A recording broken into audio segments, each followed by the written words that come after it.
The Vexthar Council Chamber was a huge crystal structure that floated in space between galaxies. It had seen 10,000 years of politics between stars, but today the usual diplomatic arguments had stopped. All 73 representatives from the civilizations sat in shocked silence, their different kinds of eyes glued to the holographic display in the middle of the room. The star shaper was no longer visible. The first person to speak was Ambassador Zirin of the Kolvath Empire. Her forearm waved around in panic, and bioluminescent patterns flashed across her chitonious skin, showing how upset she was. This can't be done. 14 million years, the Star Shaper had worked perfectly. The architects built it themselves, and they were the first civilization to reach a high level.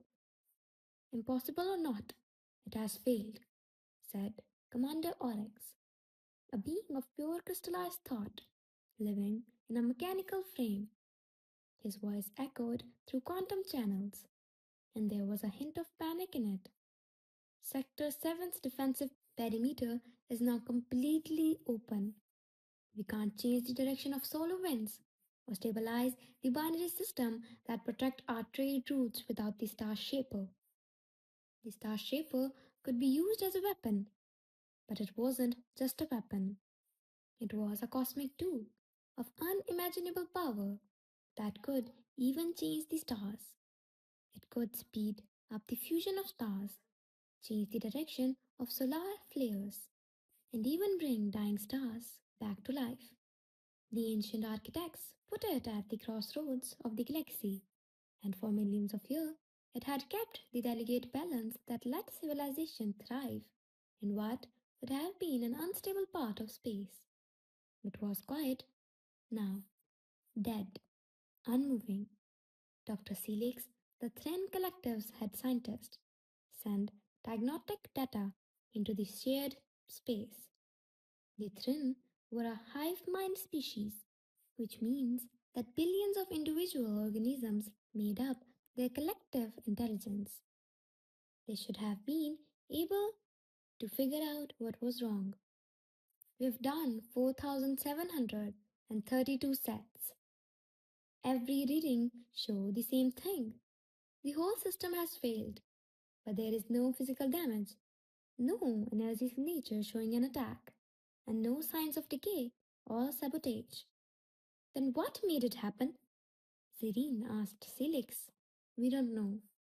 And those three words sent a wave of fear through the council. The Thran didn't say, we don't know. Their combined processing power was greater than that of most computers on Earth. The smartest people in the galaxy had come to Star Shaper for 6 weeks. It hung in space like a sleeping god, a filthy kilometer long structure with symbols and patterns on its surface that seemed to change when looked at directly. Teams from all the major civilizations brought their best scientists and most advanced technology. The Kolbath brought quantum engineers who could change the odds of things happening. The Warminth sent their bioarchitects who could change matter just by thinking about it. The Machine Collective's artificial minds ran simulations in dimensions that human couldn't even see. Nothing worked. The Starshipper stayed dead, no matter what. Dr. Celix and Ambassador Zirin stood on the observation deck of the research ship. Infinite, defeated. Something is so simple that our advanced knowledge is keeping us from seeing it. Zirin's antenna moved as they were thinking. Maybe we need to look at things from a different angle. Something, not at advance. What do you mean?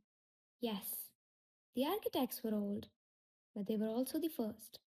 There was once simplicity, before all of our knowledge and technology, creation in its raw form. We might need someone who thinks like that. Celix's mind was full of interest. Are you saying that we should talk to a more primitive species? The Grant? The Vilnor? They're not even close to being able to travel in space. No, Serene said slowly, as her mind began to work on an idea. Someone even more basic is on my mind. Someone whose civilization still works with their hands and builds things from scratch instead of putting them together from quantum form. Someone who knows what matter is really, like because they work with it every day. You can't mean a person, Serene said firmly. I mean a person. When the council heard the suggestion, they immediately opposed it. In galactic society, people were not very welcome. They had only been able to travel faster than light for 3 generations, and they had only done so by accident because they didn't really understand the math behind it. Their technology was so old fashioned that it was funny. They still used engines that burned fuel on their home planet. They touched their tools with their hands. But when people are desperate, they make strange friends. And the council was desperate. Very well, Commander Oryx said. But this will be the last try. If a person can't fix it, we leave Sector 7 and leave the Star Shaper stay silent. We've already put it in so much time and money into solving the mystery. The message was sent to Earth through the right diplomatic channels, but it was coded in a way that made it seem less desperate. After all, the galactic powers were proud. They asked for something simple. Send your best technician, someone who works with material directly and knows how things are made without thinking about it. Earth's reaction came sooner than expected. They would send someone, not a scientist or engineer in the usual sense. They would send Jax Morrow, a welder from the New Detroit's industrial areas. Serene felt something she hadn't felt in decades when she read the file on Jack's Morrow, a mix of hope and deep doubt. By Earth standards, this person wasn't even a leader in his field. He was just really good at what he did. Very good. People knew him for being able to fix things that others said couldn't be fixed, and for understanding materials in a way that seemed almost natural. One of the council members said, he works in factory. When they saw Jack's profile, he fixes machine used in factories for a living. He hasn't had any formal education beyond basic technician training. Exactly, Serene said, her confidence growing. He doesn't think like we do. He doesn't know what we know, what we think we know, or what we don't know. He doesn't think about how things should be based on our theories. The order was made. They would take Jack's Morrow to the Star Shaper. A human welder's rough hands now held the fate of Sector 7, and maybe even the galaxy's understanding of architects themselves. The government agents found Jack's Morrow under a plasma conduit. He was on scaffolding 60 feet up in Bay 7 of the New Detroit Industrial Complex. The blue-white light from his welding torch lit up his weathered face. Jax had spent half of his life in places like this, fixing things that kept civilization going without most people even noticing. He was 42 years old. Mr. Morrow, a voice from behind below said, we need to talk to you. It's important. Jax finished his grunt weld with steady hands and then raised his visor. Two people in expensive suits stood at the bottom of the scaffolding, looking uncomfortable in the heat of the factory. Types of government. He could always tell. Whatever it is, I didn't do it. Jax yelled down. His voice was rough, from years of yelling over machines. And if something is broken, fill out a work order like everyone does. Mr. Morrow, this isn't about what you did. It's about something we need you to do. For the earth. For the people. That caught his eye. Jax climbed down the scaffolding with ease, his boots ringing on the metal rungs. The agents looked even more out of the place up close. Their clean suits and perfect posture stood out against his greasy work clothes, and the smell of ozone and metal that was always around him. The woman said, I'm Agent Torres. And the man said, "This is Agent 10. We work in the Extraterrestrial Relations Division. We have a job offer for you that is a little strange. From other planet." Jax took a cloth out of his pocket and wiped his hand.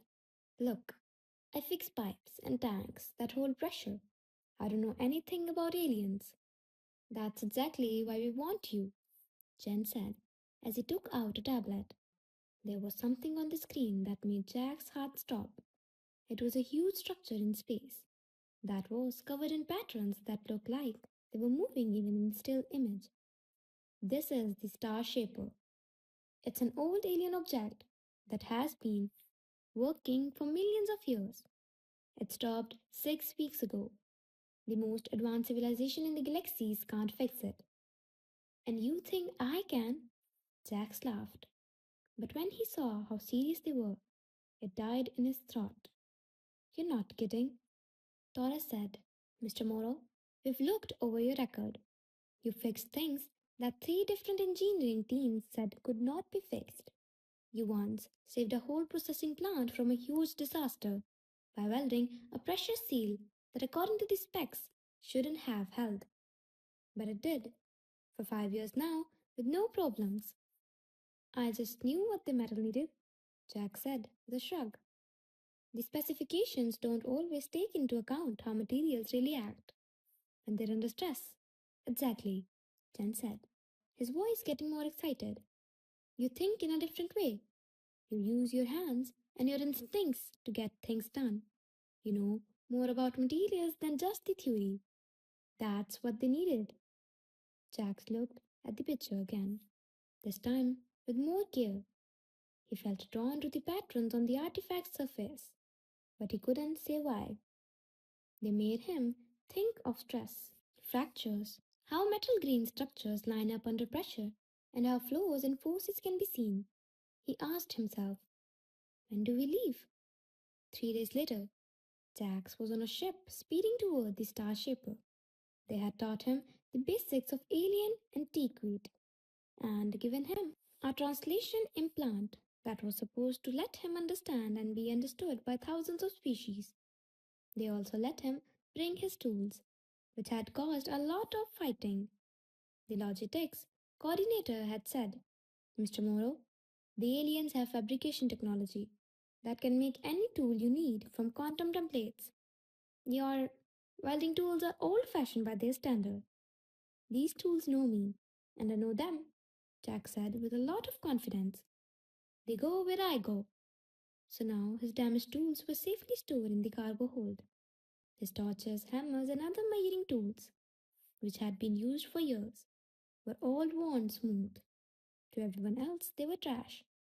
They were parts of Jack's in a way. The ship docked with the main research vessel that was orbiting the Star Shaper, and Jax got the first taste of life in the galaxy. The docking bay was huge and full of ships that were impossible of design and creatures that were impossible to imagine. A being entirely of geometric crystals used beams of colored lights to direct traffic. A jellyfish like thing that made of mirrors floated by. A group of creatures that looked like they were wearing their skeletons on the outside talked to each other in clicks and whistles. Then there was Jax, who was wearing an old work jumpsuit and carrying a toolbox that was probably older than some of the junior scientists on board. He met Ambassador Zirin on the observation deck. She was amazing, standing almost 8 feet tall, having 4 arms and having skin that glowed with stubble patterns. But Jax felt a little better because her 6 eyes were warm. "Welcome, Mr. Morrow," she said, and her voice came through his translator very clearly. "Hello, I'm Ambassador Zirin. It was me who suggested that you come here." He reached out his hand in the earth way of greeting and said, "Call me Jax." Zirin looked at it with interest and then carefully picked it up with one of her smaller arms. Her skin was warm and felt like fine leather. "What am I really looking at?" Zirin took him to the viewport. The Star Shaper was the most important thing to see, and seeing it in person made Jack's chest tighten with a mix of awe and fear. The surface was covered in what looked like circuit patterns, mixed with artistic designs. The materials seemed to absorb and reflect light in ways that were impossible. The architects made the star shaper, Sidon said. They were the first species to reach technological transcendence, and this is one of their best work. It can move stars around, control stellar events, and even bring dying suns back to life. But 6 weeks ago, it just stopped. No warning, no loss of structure at the subatomic level. We can't figure out why it failed, and nothing we've tried has fixed it. For a long time, Jax was quiet as he looked at the artifact. Then he asked, "What is it made of?" And Zirin's bioluminescent patrons pulsed with surprise. "Excuse me? The star shaper? What kind of materials went into making it? Not the physics of theory, not the energy signatures. What kind of metals, alloy, and other real things were used to make it?"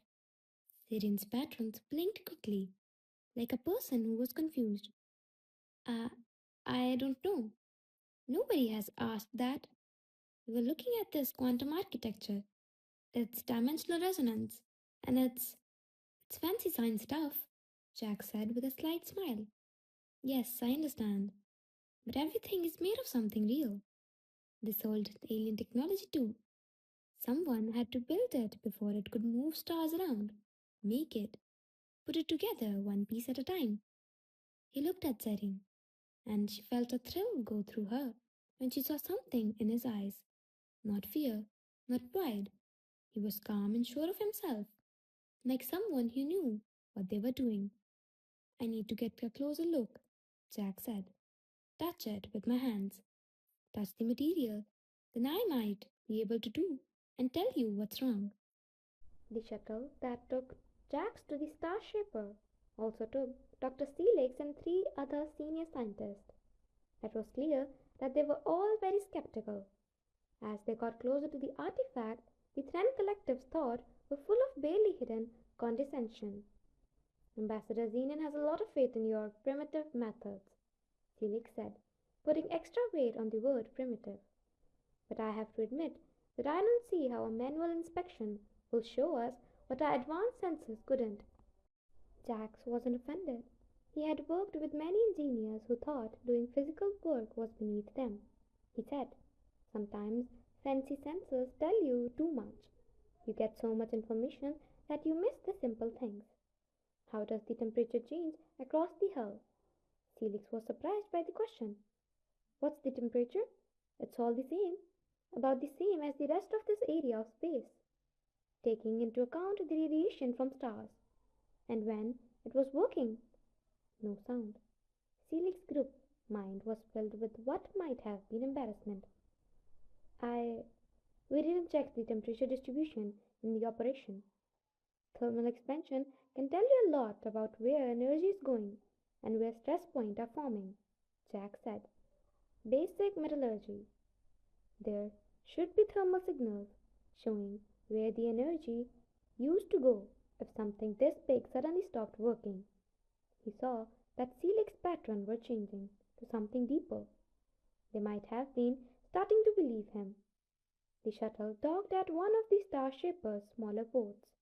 Jax put on an environmental ridge that the aliens said would keep him safe from the vacuum and radiation. The suit felt wrong and too stiff, but he got used to it.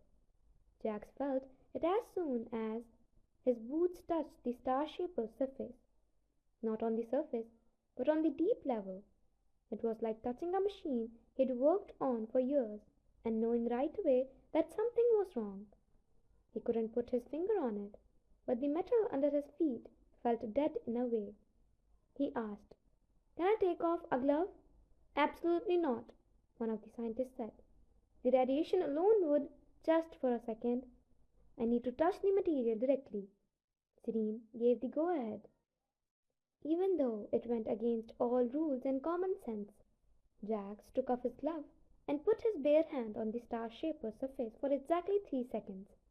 Before putting it back on, he learned more in those 3 seconds that the scientist had in 6 weeks.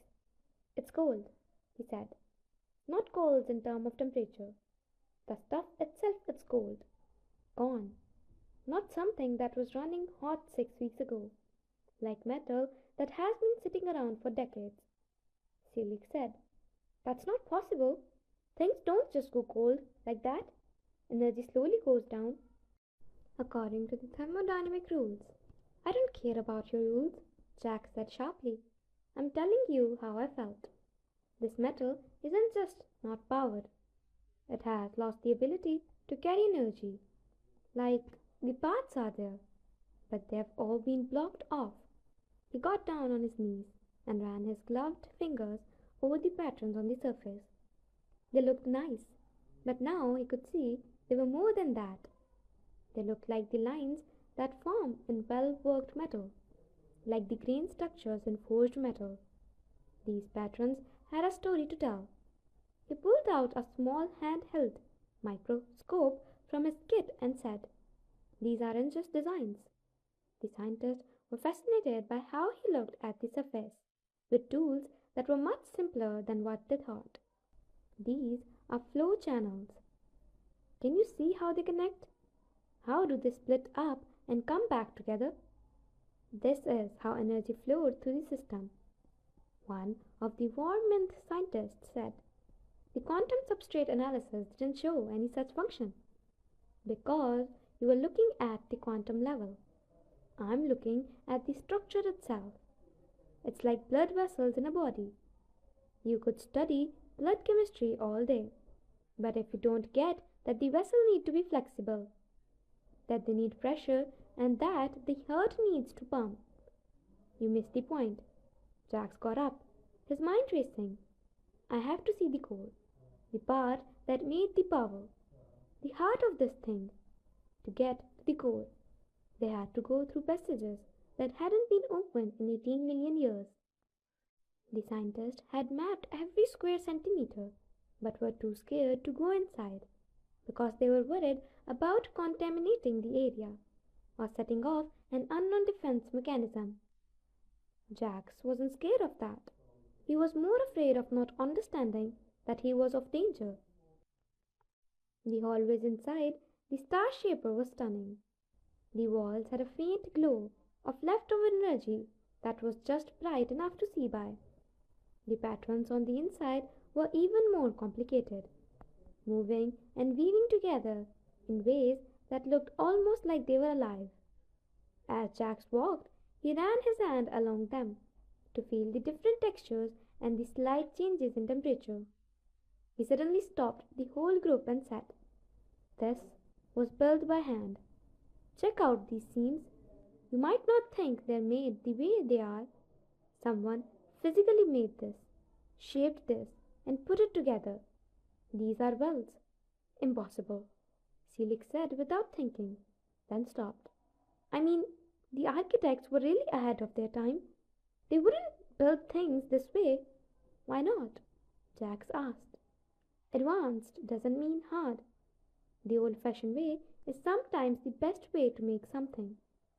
Make it strong by hand making each connection and making sure every joint is perfect. That's how you make something that will last for millions of years." They got to the core chamber, and Jack's breath stopped. It was huge, with a diameter of at least 200 feet.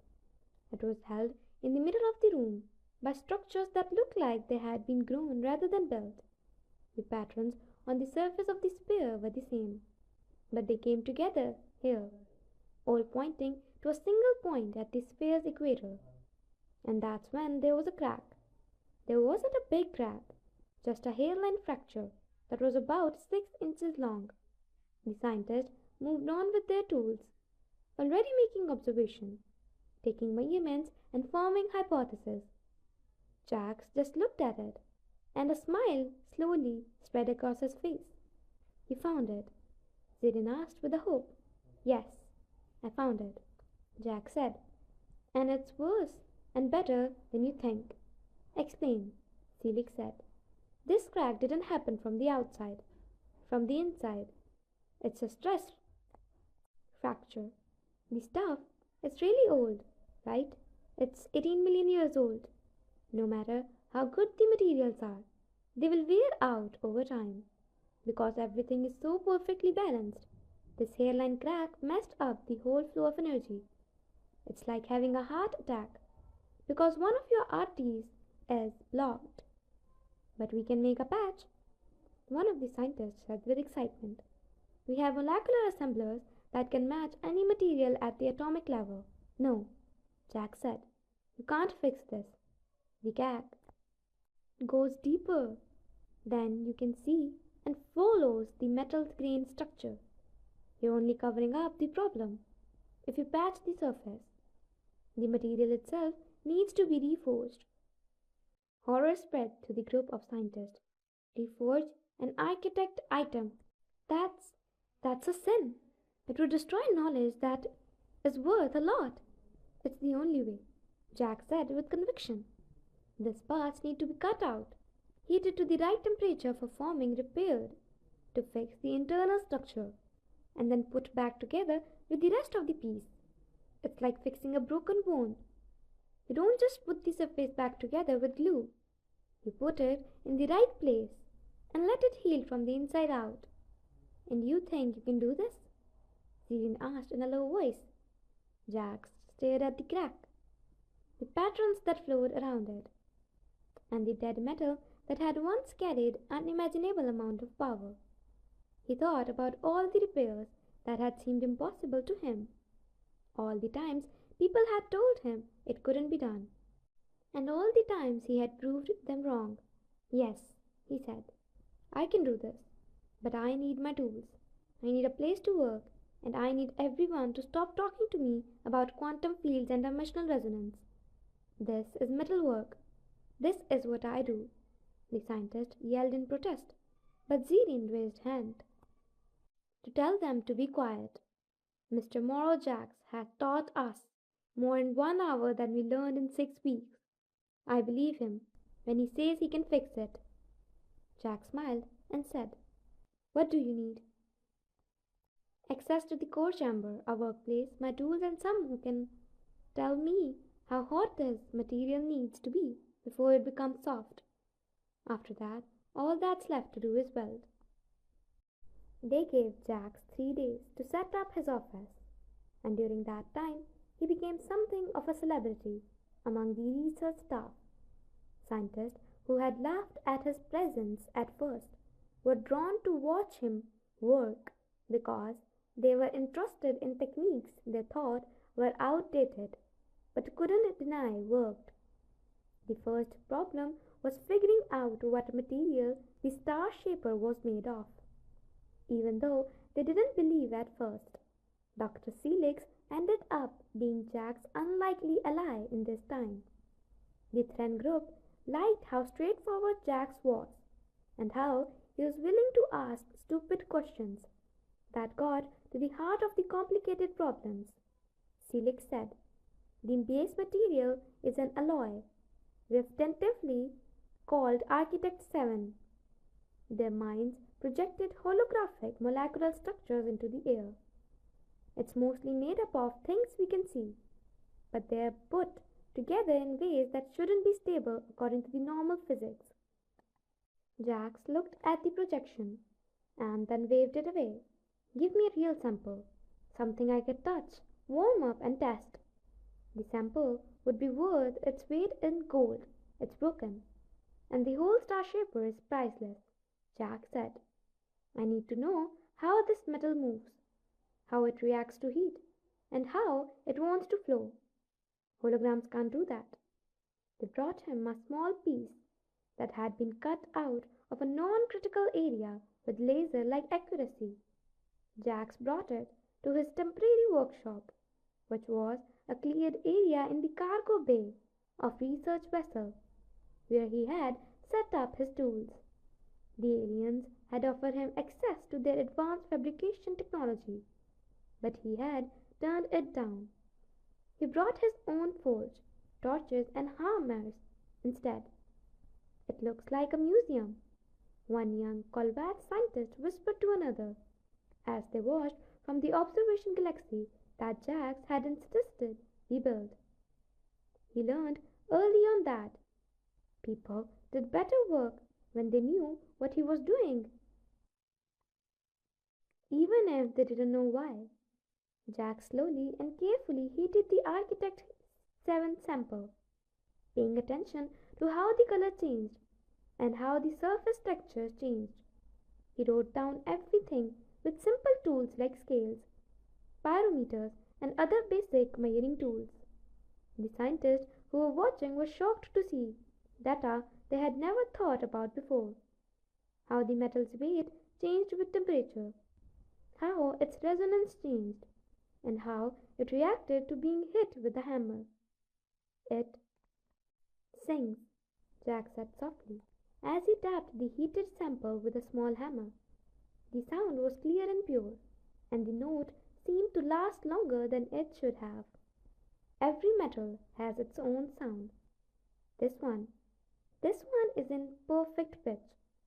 He spent 2 days just learning the material, heating it up and cooling it down, bending it and straightening it, making test pieces to see how it acted when it was under stress. The scientists filled terabytes of data watching him work. They realized they were seeing a way of doing things that was thousands of years old, but contained truths that had somehow forgotten. Jack said he was ready to start the real repair on the third day. He had given instructions on how to prepare the core chamber. The cracked sphere had been carefully stabilized, and his tools had been brought inside. Jack stood in front of the crack with his custom torch in hand and took a deep breath. He told everyone to leave the chamber, except for the important monitors. I need to focus, because this is going to get hot. Along with Felix and a few other senior scientists, Ambassador Zarian stayed. They watched from a soft distance. As Jax approached his task with the seriousness of a surgeon getting ready for a life or death surgery. The first cut was the hardest. Jax had to take out the cracked part without hurting the other parts or changing the complex patterns of energy flow. He had spent hours in looking at those patterns, tracing them with his fingers and figuring out how they all fit together. He had to have faith in what he knew now. His torch lit up with a basic blue-white glow. The aliens had tried to give him a plasma cutter, an antimatter torch, and a dozen other high-tech tools. He had made his own, which had been changed over the years to respond to even the smallest change in his grip. He was as familiar with his tools as he was with his own hands.